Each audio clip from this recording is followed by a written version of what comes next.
Bago pumasok yung June or July, kailangan yung uling pag-aabono na may kasamang nitrogen at potassium, yung 0060. 0060. Kaya, anong age na yon, yung 0060? Nasa 5 months. 5 months. 5 months. And that will be the last application. Last application. Hintay ka na until 1 year to harvest. To harvest. Okay, Doc. Kaya, ito bang sugarcane plantation or farming ay talagang sadyang kailangan combination ng organic at inorganic? Yes. Hindi po pwedeng organic lang, hindi po pwedeng inorganic lang. Hindi, kailangan talaga yung mayroon siyang organic matter kasi ibibigay naman niya yung kung ano yung parang din-deposit mo diyan, ay mawi-withdraw ka. Kung linagay mo lang konting abono, asaan mo sa result? Konti lang ibabalik. Oo, sayang kasi yung time. Sayang yung time. Gaya nun, sabi ko nga kaya pala na mag 150 plus tons per hectare. Kaya dito minimum ko siguro ito 100 tons. 100 tons. Pero yun nga, yung nakita ko noong 2017, nakuha ko yung 154. Kayang ma-attain yung tonnage na yon. Then pag maganda pa yung bricks mo or yung sugar content, mas maganda. Plus, may molasses pa pala to, sir. Molasses? Yung molasses, yung share niya. Ayun, okay, tama. By product. By product. Kasi maliban dun sa raw sugar o yung farmer share sa meal, meron ka ring molasses. Which is you can use it also for organic farming. For organic, pwede mo siyang gumawa ka ng mga foliar. Pero sa dami yan, pwede mo rin siyang ibenta. Doc, balikan ko lang yung na-mention, pinag-uusapan natin yung importante na maglagay ng organic matter. Meron hong produkto na si Greenland Bio-Organic Fertilizer. Yun po ay nanggaling sa chicken manure pero pre-process po nila yon. Meron ho silang high-tech na facility para mangyari yon. So ang kagandahan nun, consistent talaga yung produkto at magagamit talaga kung yung the way expected na output, yun talaga yung may bibigay niya. So yan, tawagan nyo lang po yung sila Greenland Bio-Organic Fertilizer. Yung mga videos ko sa kanila, andun yung mga phone numbers. Yan. Sila Sir Rolly, sila Sir Edgar, yan. Tawagan nyo lang po sila at nationwide na i-deliver talaga. Sobrang laki ng factory talaga nila. Imagine dami niyan at least available, no? Plus samahan mo nga itong mga technology. Tsaka kung talagang wala silang alam sa lumapit lang sila sa SRA. Nandyan, maraming mga agriculturists, mga engineers sila, tutulungan kayo doon sa technical aspect. Technical aspect. Baka pag naayos pa nila, alam mo yung black bar na-evaluate sila na pwede pa silang tulungan ni DA, DA and under kasi si SRA, malaking tulong sa mga, lalo na sa mga small farmer. Doc, yung mga na-mention nating technical aspects, meron pang mga importante na hindi natin nabanggit. May mga insecticides, pesticides, kailangan ba yan?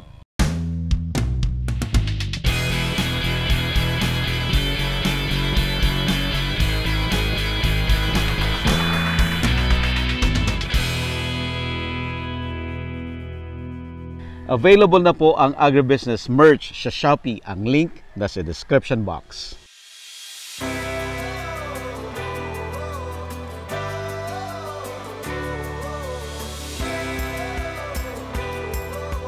May nakita kami insect pero under process. Pero sa sa pagsusuri ko, parang hindi naman alarming. Hindi naman alarming, kaya naman niya, may mga natural naman yan enemy yun kaya kung mag-i-spray ka, baka pati yung mga kaibigang mga insekto mamatay din. Kaya naman niya manageable. Pero ano yung rule of thumb na kailan ka gagamit ng prevention sa insecticides? Pag talagang massive na yung massive na. Pero ganun pa man, mag-ano ka pa rin sa mga agronomist, magko-consult ka rin talaga, mga expert pa rin. Para matukoy talaga, yun. Kung lalo yung mga pest, yung mga pest specialist.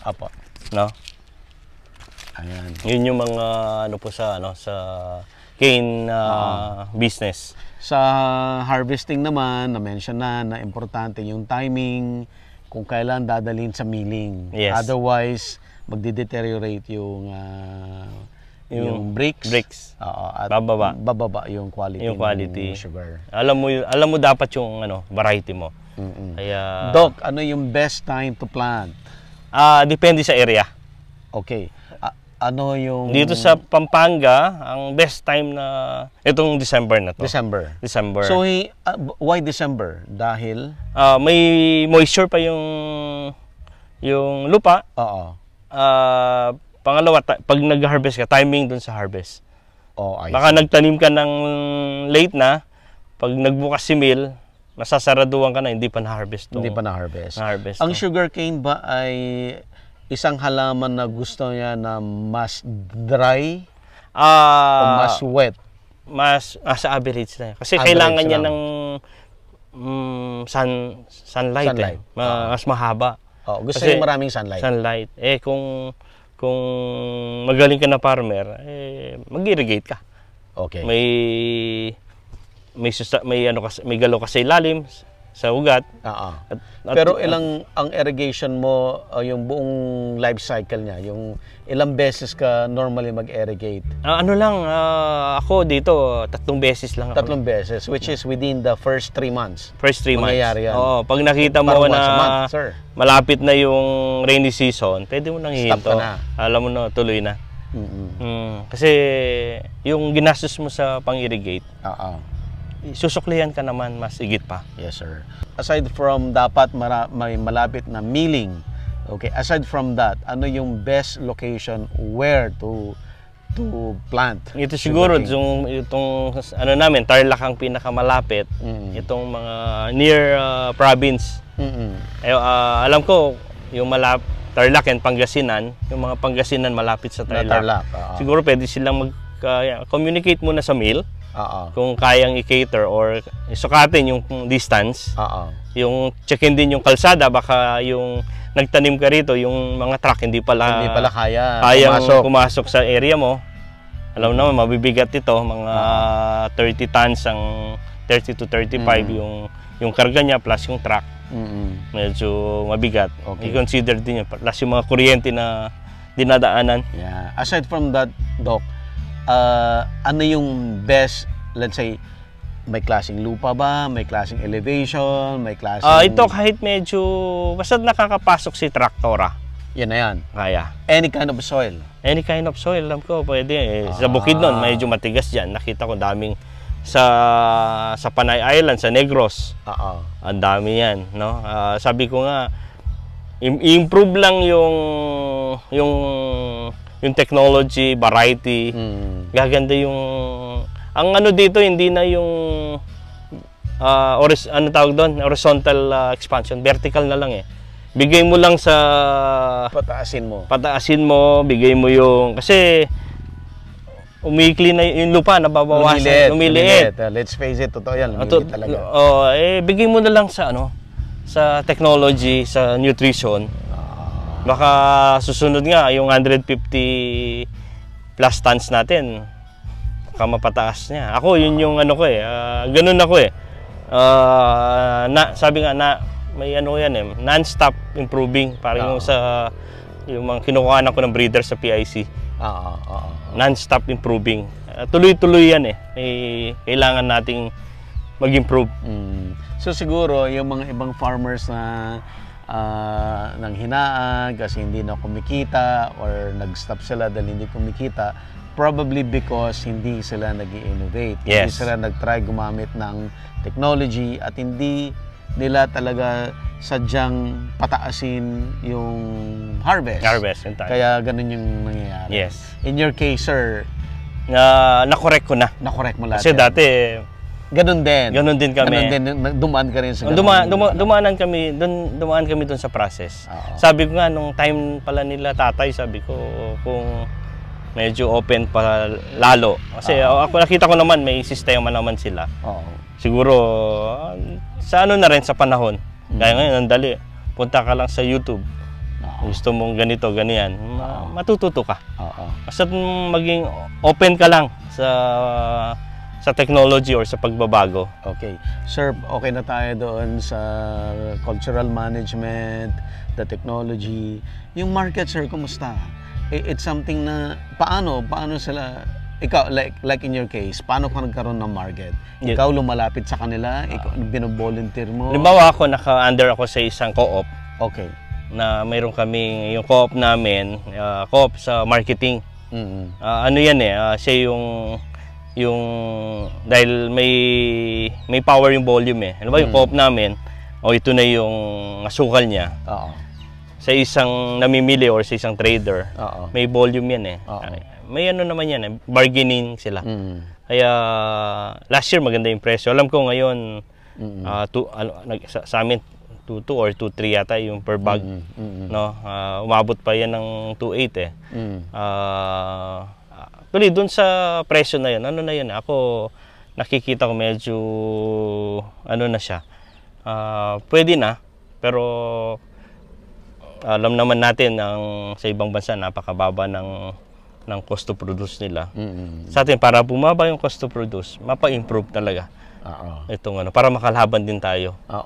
So, yung ginagawa ninyo na, sinabi mo yung term kanina, block farming, it's a group of individual farmers as one para magkaroon kayo ng volume and then from there magkaroon kayo ng presyo. Totoo. Yun, yung presyo naman alam mo bidding yan pero alam naman nila pag may volume or number kayo may reasonable yung presyo. Yun bang quality ng produce also affect the price? Isa lang yan ngayon kasi dati kasi may tatlo. May A, B, may domestic, may export. Pero ngayon halos B na yung domestic. Domestic na lahat. Domestic use. Mas mataas ang domestic use. No? Kaya ikaw naman na farmer, kung mapataas mo yung bricks, mas better. Kumbaga yung isang tonnage mo, nagmo-multiply ng 2 or 2.4. Malaking, yun ang bonus mo.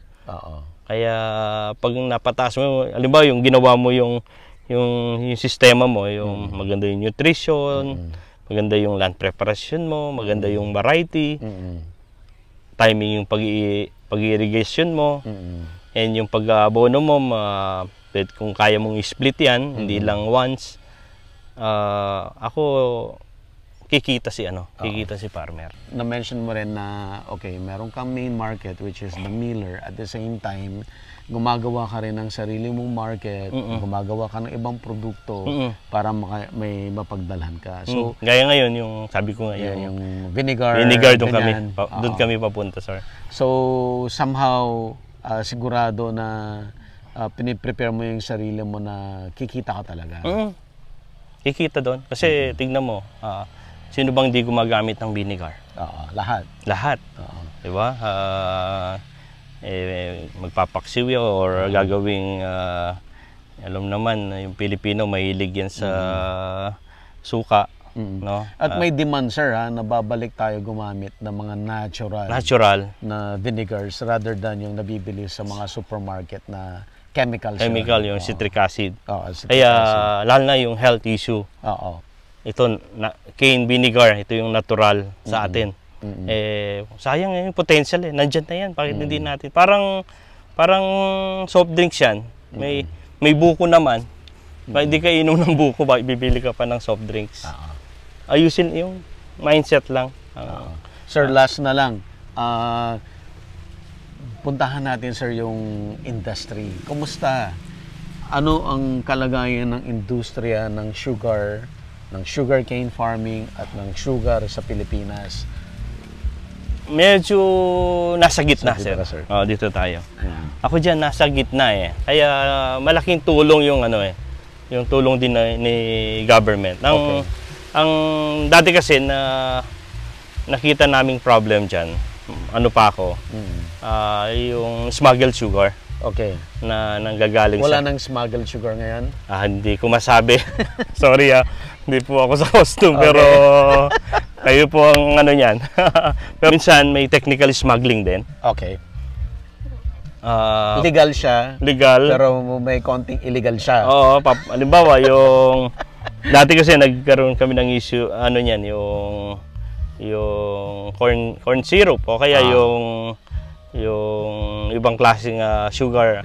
Ipapasok 'yan. Pero dahil technically kung titignan mo doon sa ano nila, pwede sila makapasok. Pero yung uli, asukal siya. Okay. Kaya tinatamaan yung local farmer. Kaya so iba yung naka-declare, iba sugar pala yung dumarating. Yes, isa 'yon. Oo. Okay. Kaya yun yung isang pero maging ano lang, balance lang. Kasi kung di alagaan tong industry natin, unti-unti itong ano. Okay. Sir, may idea ka, ilang percent ng sugar, locally produced sugar ang ginagamit sa Pilipinas, ilang percent yung kakulangan natin at ini-export natin? Sa export, alam ko, konti lang. Ay, sorry, import. Yung ini-import natin. Sorry. Alam ko, pag mataas ang asukal, alam ko, ang government natin, nag-i-import Pero marami, ano yan di ba nagkaroon nga ng issue yan nung time nung new administration. Kaya yung figure honestly hindi ako ganong ano diyan Pero may dumarating. Okay. Sana ang ano ko lang itong industry na to panghalagahan ho natin. Kasi pag wala na magtatanim ng asukal dito sa bansa natin, magiging 100% dependent na tayo. Lalong tataas ang asukal. Kasi wala na tayong pang-check sa kanila Kasi pag alam nung kinukuhanan natin sa ibang bansa na wala nang pinagkukuhanan ng asukal dito, magsasamantala na yan. So may idea sa figure? May idea ka kung ilang percent ang production natin wala sa medyo at ilang percent yung kailangan nating import. Pero alam ko yung Panay region or itong mga Negro, ito yung region na maraming local na produce. Pero alam ko ngayon harvest season tayo enough yung lana papunta tayo sa season. Maganda yung kaya pa matugunan yung kailangan ng market. Pero bandang ano yan, nag-i-import na rin. Nag-issue ng sugar order. Sige, sir. Pero pasensya na, sir. Hindi ko alam yung figure. Baka magkamali ako. Ayan. Sige, sir. Alam ko lang yung pagtatanim last word sa audience natin. For them to consider na baka bagay sa kanila at may potential ang sugar farming sa kanila. Lalo na mga anak ng mga farmer. Ako ito ina-address ko sa mga new generation. Maliban sa sugarcane, maraming mga crops. Halimbawa itong tubo. Kung nakita nyo may mill sa inyo, alam niyo, check niyo kung saan may mill dito sa Pilipinas. Pwede po kayong magtanim ng tubo. Gaya nung sinabi ho namin kanina, basta lang yung sistema, mapataas yung production, may kita pa rin sa tubo. Sabi nga may kita sa tubo. Kaya yun po yung last Kaya ano lang po, samahan po ng tiyaga at dasal, makakamit po natin na uunlad po ang Pilipinas. Ayan. Again, si Dr. Richard Torno dito sa Florida Blanca, hindi lang expert sa cassava, expert sa kamote, expert din sa sugarcane at corn. So, sobrang daming ginagawa ni Sir Richard na lahat ay helping the small farmers. Tinatry niyang i-organize lahat para isang grupo ng mga farmer para may bargaining power sa presyo. And at the same time, yung mga maliliit na walang capability, napapahiram niya ng mga equipments, farm machineries para makapagtanim sila. Ayan. Doc, thank you so much. Thank you, Sir Buddy. So, tapos na po tayo sa sugarcane. Abangan nyo, marami pa tayong discussions about cassava. And of course, yung plantation nila ng corn, pupuntahan din natin. Abangan nyo po. Di na sa 330 bags ang pwede mong makuha. Ang farmer share mo rito, 6.5 0.65%. Mas malaki ang farmer share. Mayroon kang 214 bags. Oo. Nakuha ko na to noong 2017. Bag times. Kung multiply mo to sa 2 yung domestic. Oo. Meron kang gross na 472,000. 472,000 per hectare. Per hectare. Ang puhunan mo lang, sir, ay 50,000. 60 dun sa plus yung ang dito kung ang pinaka mo diyan magbe-base ka dun sa bag. Sa bag. The more na tumataas yung bag mo, bumababa yung cost to produce. Ang magiging ang cost to produce mo rito mga 800 to 900 pesos per bag. Okay. Kaya kung mayroon kang share na 214, multiply mo to sa kikita ka na lang ng 1,000 na lang kamo per bag. Meron kang net na 214,000. Not bad. For a halamang tamad. Oo, plus yung mas malaking kita mo yung next ratoon. Oo, kasi wala ka ng planting material. Abono, management, hanggang 3. Kaya tutukan lang ang pag-aasukal, kikita. Pwedeng yumaman ba, sir? Pwede na. Mga asyendero. Ako naman, enough lang. Bakit yung mga asyendero sa Bacolod, ba't hindi binibitawan, di ba? Yes, ako lang naman, gaya kukunti na lang yung area natin. Tsaka, kung hindi ganun ka, yung management, hindi ganun ka hirap. Sir, hindi ka mag-sugarcane kung wala kang nakikitang potensyal. Yes. Diba? Oo. Ang ko dito, may kasaba, may sugarcane, may mais. Sabi ko nga kanina, parang table yan na may 4 na paa para tumayo. Ang importante rito talaga sa akin, marami ka rin natutulungan. Nag-harvest, nagtatanim, at makakatulong sa ekonomiya para sa bayan. Yun ang pinaka talaga. May pag-asa po ang Pilipinas. May pag-asa. Oo. Huwag ko kayong mawalan ng pag-asa. Basta andyan ang mga katulad ni Doc Richard. Sa biyaya ng Panginoon. Basta't mahal mo yung ginagawa. Yun ang pinaka dyan susuklihan ka ng maganda rin. Nagtanim ka ng mabuti. Maani ka ng mabuti. Yun ang pinaka dyan. Yes. So Doc Richard, isa sa pinakamagaling na farmer na na-meet ko. Natuto rin po sa mga farmer na magagaling. Gusto ko nga may nakakarinig nito, mas may igit pa po, mas matutuwa ako na ma-share po sa kanila yung technology. Huwag kong maging madamot sa lalo na sa technology. Yung buhay natin isa lang sayang naman na malilibing lang yung yung mga karunungan kung hindi natin mai-share. 20 tons. Okay. Ang nito, ngayon binibigyan kami ng meal share na sa pang diesel. Ayun, dahil medyo malayo. Kasi kailangan din nila ng ng asukal tubo. Para encourage din na magtanim. Uso pa ba yung sir, yung bagaso? Yung bagaso yan, pinang-re-refine yan, pinang-luluto. Yung bukas yung sa corn, yung nag-harvest ko, alam mo, disabled. Yung mga operator. Papakita natin yun. Ang ganda yan. Ang kagandahan nun, bumili ako 2 harvester. Yan. Yung isa sa kanya. Binigay ko talaga yung yung isa. Di ba ito 3? Silang nagmamanage Hindi ko lang taga-trabador. Sige, sabi ko, dahil disabled nga siya. Sige, manage mo. Kaya pag nag-computan, yung may share siya dun sa isang harvester niya. Kaya hindi lang siya operator. Ako naman, win-win. Yung time ko, hindi na ganun ka... Siya yung champion dyan Siya yung magaling dyan Siya yung bibigyan ko ng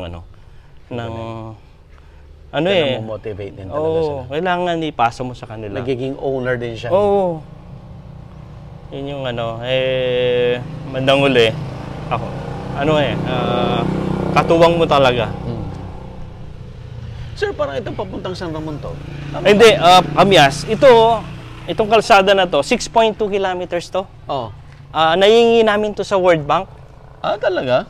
Dahil lang kasaba. Para sa kasaba? Sa kasaba. Kami yung nag-initiate nito, 2017, yung dating kapitan namin dito, si Kapitan Baking, si Sir Gilbert. Dahil dati kalabaw lang yung nakakadaan dito, sir. Kalabaw lang yung nakakadaan dito. Ngayon, ito, yung Department of Agriculture. Wow. Ang ganda niyan. Nung ginawa namin to, na-bid yan, ang nagkaroon ng konting problem, yung nag-bid, medyo yung capacity niya to build, hindi niya kaya. Kaming mga farmer dito, pati yung kapitan, ako, tulong-tulong para gawin. Matapos lang. Kaya quality yung pagkakagawa. Di man ganun kami kumita, pero nagawa yung kalsada namin. Kaya thank you po sa PRDP, yung Philippine Rural Development Project. Malaking tulong po ito sa amin, itong kalsada na ginawa niyo po dito sa bayan ng Porac at bayan ng Florida Blanca. Malaking tulong po. Sana mabigyan niyo pa po kami ng ng proyekto dito sa aming bayan. Kaya malaking tulong po. World Bank, maraming salamat. Okay. Let's go. Tara. Kanino kasama to? Ayan, sa pinsan ko. Sila farmer din, kung titignan. Pero sila nakatapos din. May mga doktor na rin sila. Pero yung titignan mo yung dati farmer, talagang nakakapagpaaral. Dahil mahusay umawak ng pera. Alam nilang i-value yung pera. Yun yung dapat ituro eh. Sa grade school nga, ito, DepEd, pwede po magkaroon po ng yung financial literacy sa mga kabataan. Paano umahawak po ng pera, paano i-budget. Kasi yan ang hindi tinuturo sa school eh. Totoo. Napakagaling yung paghahawak ng pera, yun ang pinaka hirap po sila. Mga farmer, struggle din kami dyan, yung mga hawak namin. Pag-harvest, diretso yan, bili ng ganito, bili ng ganon. Ako nga, ini-example ko sa kanila. Ako, after ilang years, bago muna ako nagpatayo ng bahay eh. Yun, una, may bahay yung kapatid, hindi naman ginagamit, nakitira din, ginamit namin yun, or sabi nga kung pwedeng i-renta. Or kilainang doon sa pero yung sarili talagang nag-invest talaga kami muna sa lupa. Yung lupa talagang biblical yan eh. Sabi nga, ayusin mo muna yung bukid bago yung bahay eh. Pag inaayos mo yung bukid, may ka na, may income. Tuloy-tuloy na yan, hindi mapuputol yung cycle. Lalo sa mga OFW, daming niyan eh. Ilang taon sila sa abroad, pag uwi rito, patatayo ng malaking bahay. Then bibili ng sasakyan, then iiwanan lang. Hindi turuan yung mga anak or i-manage yung naipon po nila. Kaya napakapalad natin mga OFW, napakarami niyan. Ngayon yan, daming pumasa na sa nursing. Ilang percent ang taas ng percentage. 2 o 3 taon nasa US halos yan. Maghahakot ng maraming dolyar yan. Papasok dito sa Pilipinas or Japan, Europe. Daming kailangan ng mga nurses. Ang taas ng passing eh. Diba may batas nga na yung time ng COVID, kahit hindi pasado pwedeng mag-practice. Hindi pinayagan eh. Ngayon, tinaasan yung passing rate. Ang daming pumasa. Naman eh, mati-train naman sila eh. Napaka na trabaho, napakasipag po ng mga saludo po tayo sa mga mga OFW. Alam ba, nag-OFW rin ako, sir? Sa Singapore. Kailan? Anong year yan? Pagka-graduate, almost 1 year. That's Mount Pleasant Animal Hospital. Okay. Yeah, veterinary doon, work. Then nung umuwi na, love ko yung farming eh. Then yun yan, nagbaboy. Yung tatay ko nga, in-improve ko yung ano niya, yung pagbababoy niya. Dati natural yung sa barako, then gumawa nga kami ng artificial insemination. Yun ang ano, yun ang pinaka ano ng ano ng industry na to. Yun yung pinaka nanay ng negosyo. Sa inyo rin ba to, Dok? Yes, itong kasaba. Parang nag-shoot na ba tayo dati dito? Parang nung ano. Pero ngayon, nagtanim kami off-season. Experimental yan, sir. Ng kubota. Tsaka yung tayo. Yung vertical ano naman dyan, planting. Mechanized din. Malalaman namin sa April or May ang result. Anong next natin after lunch? Pwede tayo sa corn. Yan, lawak ng ano, yung mga feed mills dito sa tabi namin, sa Bulacan, sa Tarlac, sa Pampanga. Ang dami nila. Ang dami nila, kaya kailangan ng maraming corn. Hindi naman masama yun yung magtanim ng rice. Yun nga lang, kulang nga sa tubig dito ngayon. Parang ano eh, politician, may ganito. Dining na malaki.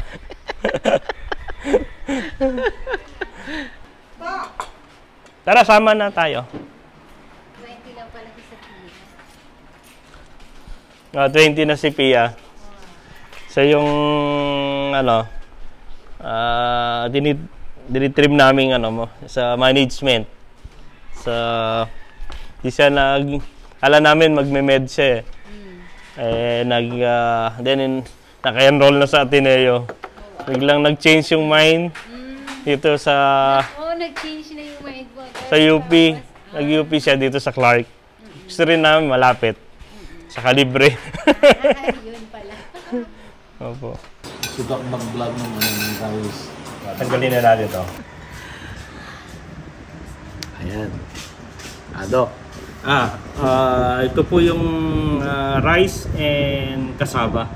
Ito po yung pinagmamalaki po namin kinakain dito sa Pampanga. Lalo na dito sa bahay po namin. Rice, combination siya ng cassava. Ito yung gusto kong may share po itong pagkain namin na to na masustansya, masarap. Then pangatlo, healthy. Kasi yung alam naman natin yung cassava, highly nutritious, saka kung diabetic po, ito yung magandang kainin dahil yung glycemic index po niya mababa. Yan po, kakain po kami nila Sir Buddy. Thank you po sa time na pagbisita po nila sa amin. Ito po yung pambansang ano namin na rice at cassava. Ito po yung try nyo po. Sa taas ng bigas po, mumura po, bababa pa po yung cost ng pagbili nyo ng rice dahil mas mura po ang cassava sa bigas. Tapos masustansya po po. Kaya tingnan nyo po, nakakaganda po, nakakapogi itong Tignan niyo ang pogi. Mismo ang ganda. pagkain ko ng cassava.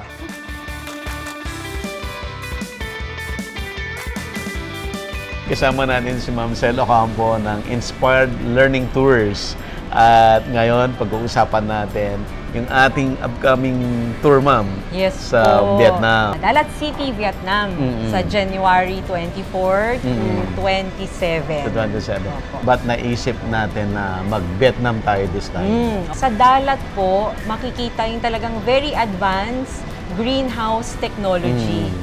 Napakalayo na po ng Dalat pagdating sa technology na to. Actually, dahil po dito, ang Dalat po ang #1 producer ng vegetables and cut flowers in entire Vietnam. Ganun na po sila ka-advance. So, sa tour po na to, magkakaroon po tayo ng chance na makapunta sa mga farm kung saan ginagamit itong technology na to. Yung mga participants po, maaari nilang makita kung paano ginagawa ito from the concept to the choosing the proper plants, yung proper varieties. Makikita rin po nila yung automation ng irrigation or iba pang aspect ng greenhouse.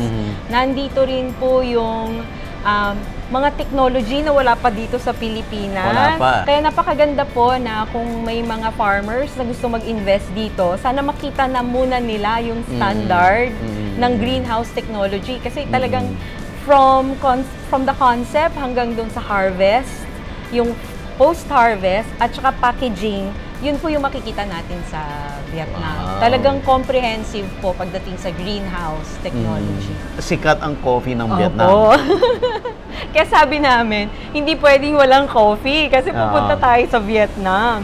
Sa ngayon po kasi, Vietnam is now the number 2 coffee producer. Yes, in after the world. Brazil, in the world. Ganun na po sila kasi kalaki pagdating sa coffee production. Makikita nyo hindi lang yung coffee farm, yung farm mismo, makikita nyo rin po kung paano nila in-integrate ng maganda ang agritourism. So, from touring the farm itself, pati yung picking ng beans, perfect po kasi yung time na punta natin. Pula po ang mga beans na ready for harvest pagpunta natin doon. So, papakita po nila pati yung paano mag-brew. So, yung buong process po, ipapakita nila sa atin hanggang makagawa tayo ng coffee. Okay, Ma'am Sel, paano? Pwede po ba silang humabol? Kaya pa? Opo, meron pa pong mga ilang slot. Pa-prioritize po natin yung mga tuloy-tuloy po yung registration at sa payment.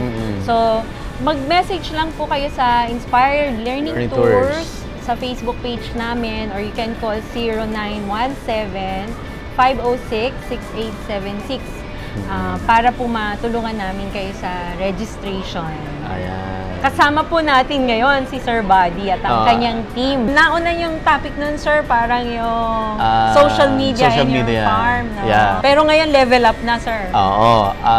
Mas konting in-depth.